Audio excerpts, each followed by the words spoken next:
जय भीम साथियों। आजकल सोशल मीडिया और इंटरनेट पर इन्फ्लुएंसर बनने का एक ट्रेंड चल रहा है। लेकिन क्या आपको पता है, हमारे देश में जब सोशल मीडिया और इंटरनेट नहीं था तब एक ऐसा इन्फ्लुएंसर हुआ था जिसने आंधी और सुनामी की तरह पूरे देश को इन्फ्लुएंस किया था। जी हाँ, सन 1956 में 15 अक्टूबर का दिन था। भारत देश आज़ाद हो चुका था, बाबा साहब का बनाया संविधान लागू हो चुका था। तब देश के सबसे बड़े इन्फ्लुएंसर भारत रत्न डॉक्टर बाबा साहेब भीमराव अंबेडकर जी ने लगभग 10 लाख लोगों के साथ बुद्ध धर्म की दीक्षा ली थी और उनके साथ ही 22 प्रतिज्ञाएं भी ली थी। तो आइए हम उन 22 प्रतिज्ञाओं के बारे में बात करते हैं कि क्या थी वो 22 प्रतिज्ञाएं। तो बाबा साहेब ने पहली प्रतिज्ञा जो ली थी वो यह थी कि मैं ब्रह्मा विष्णु महेश को कभी ईश्वर नहीं मानूंगा तथा न उनकी कभी पूजा करूंगा।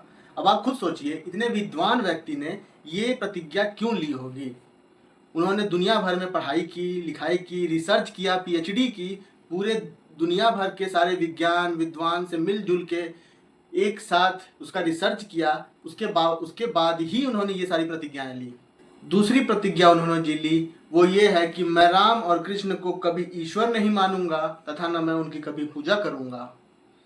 और जो तीसरी प्रतिज्ञा उनकी थी वो ये कि मैं गौरी गणपति आदि हिंदू धर्म के किसी भी देवी देवता को ईश्वर नहीं मानूंगा और ना उनकी पूजा करूंगा।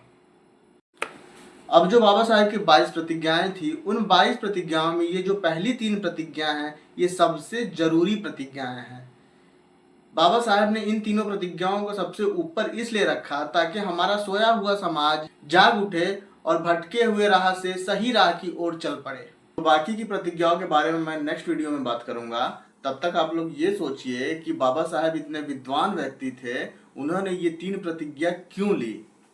आप इस पे रिसर्च कीजिए, आप इस पे अध्ययन कीजिए कि इतने विद्वान व्यक्ति को ये 3 प्रतिज्ञा लेने की जरूरत क्या पड़ी।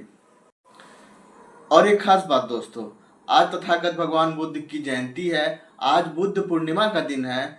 इस बुद्ध पूर्णिमा के अवसर पर सभी साथियों, सभी दोस्तों को तथागत बुद्ध पूर्णिमा की हार्दिक शुभकामनाएं। तब तक के लिए भगवान बुद्ध के शांति संदेश को आप लोग इसी तरह पूरी दुनिया में फैलाते रहिए, अपने आसपास लोगों में फैलाइए, लोगों को इससे अवगत कराइए। धन्यवाद।